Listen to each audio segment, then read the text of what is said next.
Assalamu alaikum. My name is Saheen. Uh, my topic is glycogen storage diseases program biochemistry 2. First of all introduction में glycogen storage disease के बारे में है कि जब हमारी बॉडी में ग्लूकोज का इंटेक ज़्यादा होता है तो हमारी बॉडी में लीवर में ग्लूकोज ग्लाइकोजन में कन्वर्ट होकर स्टोर हो जाता है।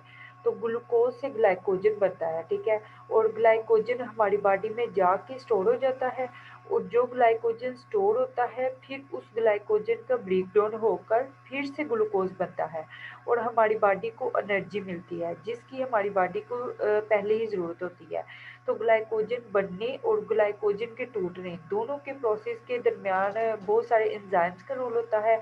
जो एंजाइम्स पार्टिसिपेट करते हैं ग्लाइकोजन के बनने और टूटने में, ये तकरीबन 7 तरह के एंजाइम्स हैं। अगर इन 7 एंजाइम्स की हमारी बॉडी में कमी हो जाए या फिर इनमें से किसी भी एक एंजाइम्स की कमी हो जाए तो ग्लाइकोजन का स्टोरेज और सेंसेज हमारी बॉडी में ख़राब हो जाता है जिससे हमें अलग अलग किस्म की बीमारियां होने लगती हैं। इस बीमारी को ग्लाइकोजन स्टोरेज डिजीजेस कहते हैं, ठीक है।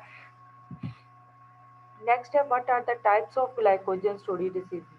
Each type of glycogen storage diseases centers on a certain enzymes or set of enzymes involved in glycogen storage or breakdown. There are at least 13 types of glycogen storage diseases. Glycogen storage diseases mostly affect the liver and the muscles. Some types cause problems in other areas of the body as well. Types of glycogen storage diseases and the parts of the body they affect the most include type zero.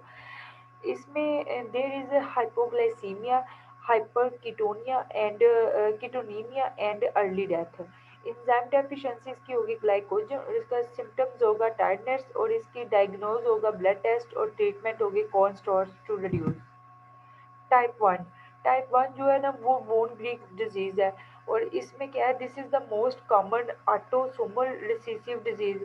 इस disease की वजह से hypoglycaemia हो जाता है जिससे metabolic एसिडोज होता है, ठीक है। कीटोनीमिया होता है एलिवेटेड और लैक्टेट एलानाइन कर जाता है। हाइपोग्लाइसीमिया इसलिए होता है क्योंकि ग्लाइकोजन को वापस ग्लूकोज में तब्दील नहीं किया जा सकता। ग्लाइकोजन और एपीनेफ्राइन हाइपरग्लाइसीमिया प्रोड्यूस नहीं कर सकते लेकिन इसके नतीजे में लैक्टेट कॉन्सेंट्रेशन और लाइपोलाइसिस में इजाफा होता है, ठीक है। A variant of the disease type IB has been identified as a defect in the endoplasmic reticulum glucose 6 phosphate transport system। Enzyme deficiency है G6P टेस्ट। सिम्टम्स है इसके hepatomegaly, low blood sugar, impaired growth. Diagnose है liver biopsy और treatment है corn starch taken orally. Type 2 जो है ना वो हमारे पास है पोम्पीज डिजीज। इसमें क्या होता है कि ये टाइप बुनियादी तौर पर दिल और स्केलेटल मसल्स को मुतासर करती है जिससे मसल वीकनेस और कार्डियोमेगली जैसी बीमारियां पैदा होती हैं, ठीक है। और liver function is normal and patient do not have hypoglycaemia. Two forms identified. First वाली है इनफेंटाइल जो ज़िंदगी के लिए पहले चंद महीनों में कमज़ोरी और सांस की डिफ़िकल्टी की वजह से पैदा होती है, ठीक है। और सेकंड वाली है जुवेनाइल जो कि ज़िंदगी की दूसरी या तीसरी स्टेज में चलने में अगर कोई प्रॉब्लम आती है ना तो उसके साथ ये पैदा होती है। एंजाइम डेफिशिएंसी के इसके lysosomal alpha 1 4 glycosidase. Clinical features हैं the clinical spectrum is continuous and broad with presentation in infants, children and adult. और इन्फेंट्स में कार्डिक मसल्स में ग्लाइकोजन स्टोर होने की वजह से कार्डिक फेलियर हो जाता है, ठीक है। ट्रीटमेंट इसका enzyme replacement therapy. Diet therapy may provide a temporary improvement but does not alter the disease course. A high protein, low carbohydrates diet may be beneficial. Type 3। Type 3 में हमारे पास होगा Forbes और कोरीज डिजीज। इसमें क्या होगा अगर type 3 में हम लोग देखें ना तो टाइप 3 डिजीज जो है ना ग्लाइकोजन डी ब्रांचिंग एंजाइम्स की कमी की वजह से होती है, ठीक है। और इस बीमारी की वजह से लीवर और मसल दोनों अफेक्टेड होते हैं। About 50% have only liver involvement. इस बीमारी में लिवर में स्वेलिंग कर जाती है, जिससे जिससे इसकी ना ग्रोथ में कमी हो जाती है, और इस तरह ब्लड शुगर लेवल जो है ना वो कम होने लगता है, ठीक है। और नेक्स्ट अगर इसकी एंजाइम डेफिशिएंसी देखें तो डी ब्रांचिंग एंजाइम है। सिम्टम्स है इसके swollen abdomen, tissue damage, muscle weakness. और इसकी डायग्नोज है liver biopsy, abnormal structured glycogen, treatment है protein supplements for muscle disorder. Type 4, type 4 में हमारे पास है एंडरसन डिजीज ऑफ अमाइलोपेक्टियोनेसिस। ये डिजीज जो है ना ग्लाइकोजन ब्रांचिंग एंजाइम्स की कमी की वजह से होती है, ठीक है, टाइप 4 वाली डिजीज। और ये जो है ना ये बहुत रेयर डिजीज है। इसमें सारे टिश्यू जो है ना इसमें सारे टिश्यूज में अनब्रांच्ड ग्लाइकोजन की अबनॉर्मल फॉर्म बनती है। पेशेंट्स को हेप्टोसिप्लिनो मेगली होती है, ठीक है, विद एसिटाइज एंड लिवर फेलियर।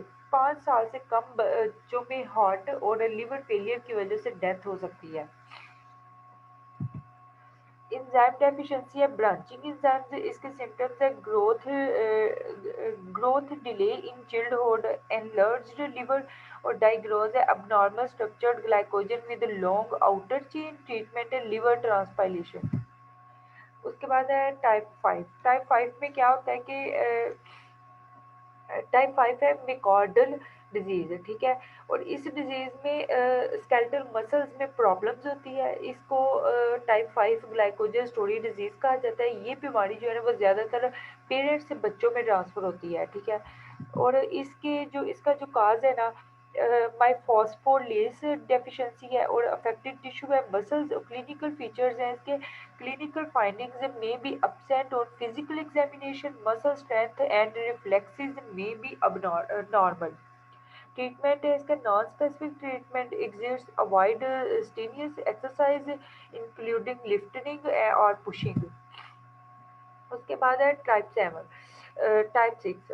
इसमें हमारे पास है कि ये जो डिजीज़ है ना ये है हर्ज डिजीज़। और इसमें है कि लिवर ग्लाइकोजन फॉस्फोलेज की कमी की वजह से ये डिजीज़ होती है, और इसकी एंजाइम डेफिशिएंसी है लिवर फॉस्फोलेज। सिम्टम्स है इसके hepatomegaly, hypoglycaemia, growth retardation, hyperlipidaemia. और डायग्नोज है blood sugar testing, cholesterol testing, liver functions. Treatment है need frequent feeding to avoid hypoglycaemia.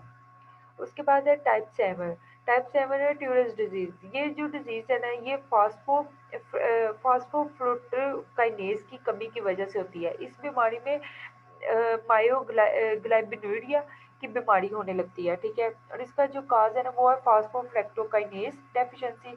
इसका अफेक्टेड टिश्यू है मसल। क्लिनिकल फीचर्स है exercise intolerance, muscle cramping, exertional myopathy, compensated haemolysis and myoglobinuria. Treatment है इसका non specific treatment exist. Vigorous exercise should be avoided as it cause myoglobinuria. उसके बाद causes glycogen storage diseases in a child. Glycogen storage diseases is passed on from parents to children. It happens because both parents have an abnormal gene that affects a specific way that glycogen is stored or used. Most glycogen storage diseases occur because both parents pass on the same abnormal gene to their children. In most cases, parents don't show any symptoms of the disease. Symptoms of glycogen storage disease in the children. Uh, General symptoms of glycogen storage disease may include not growing fast enough, not feeling comfortable in hot weather, brushing easily, low blood sugar, and enlarged liver, a swollen belly, weak muscles, muscle pain, and cramping during exercise. Glycogen storage disease is treated in children. Treatment will vary depending on what type of glycogen storage diseases your children has. For type 1, 3, and 4, your children healthcare provided may suggest a special diet to help to control symptoms. Your children may also have to take certain medicines for other types of glycogen storage diseases. Your children may need to limit exercise to avoid muscle cramps. He or she may need to have a medical treatment to replace the enzyme that is missing. Thank you.